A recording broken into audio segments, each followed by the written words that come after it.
பொது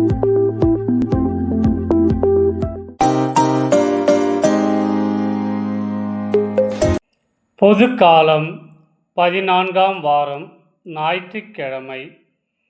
புனித லூக்கா எழுதிய தூய நற்செய்தியிலிருந்து வாசகம்.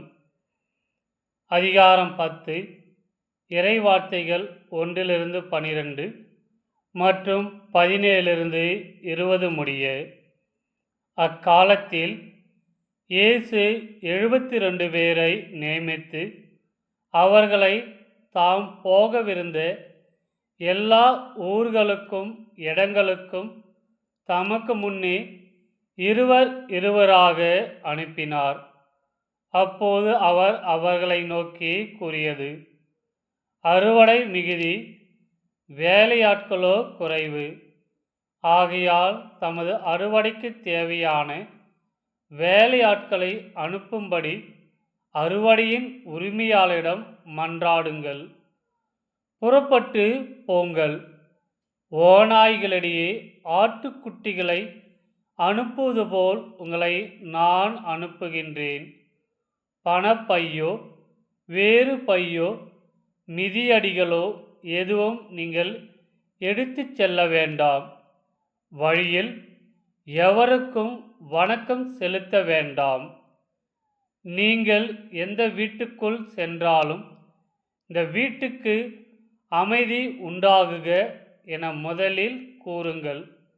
அமைதியை விரும்புபவர் அங்கிருந்தால் நீங்கள் வாழ்த்தி கூறிய அமைதி அவர்களிடம் தங்கும்.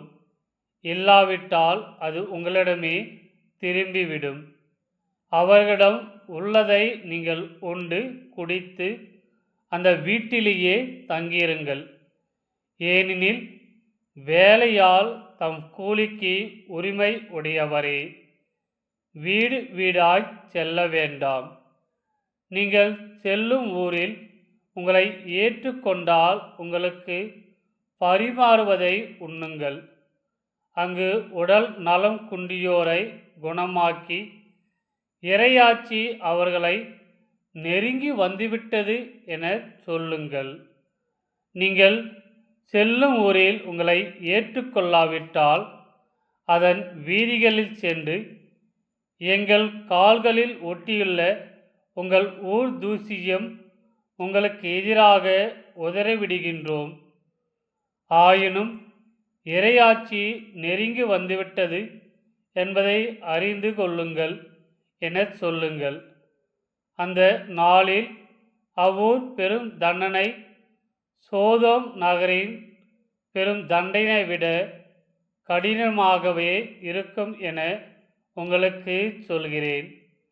பின்னர் 72 பேரும் மகிழுடன் திரும்பி வந்து, ஆண்டவரே, உமது பெயரைச் சொன்னால் பேய்கள் கூட எங்களுக்கு அடிபடுகின்றன என்றார்.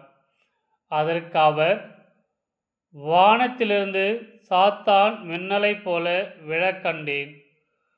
பாம்புகளையும் தேள்களையும் மிதிக்கவும் பகைவரின் வல்லமை அனைத்தையும் வெல்லவும் உங்களுக்கு அதிகாரம் கொடுத்திருக்கின்றேன். உங்களுக்கு எதுவும் தீங்கு விளைவிக்காது. ஆயினும் தீய ஆவிகள் உங்களுக்கு அடிபணிகின்றன என்பது பற்றி மகிழ வேண்டாம். மாறாக உங்கள் பெயர்கள் விண்ணகத்தில் எழுதப்பட்டிருக்கின்றன என்பதை பற்றியே மகிழுங்கள் என்றார். ஆண்டவரின் அருள்வாக்கு. கிறிஸ்துவே உமக்கு புகழ்.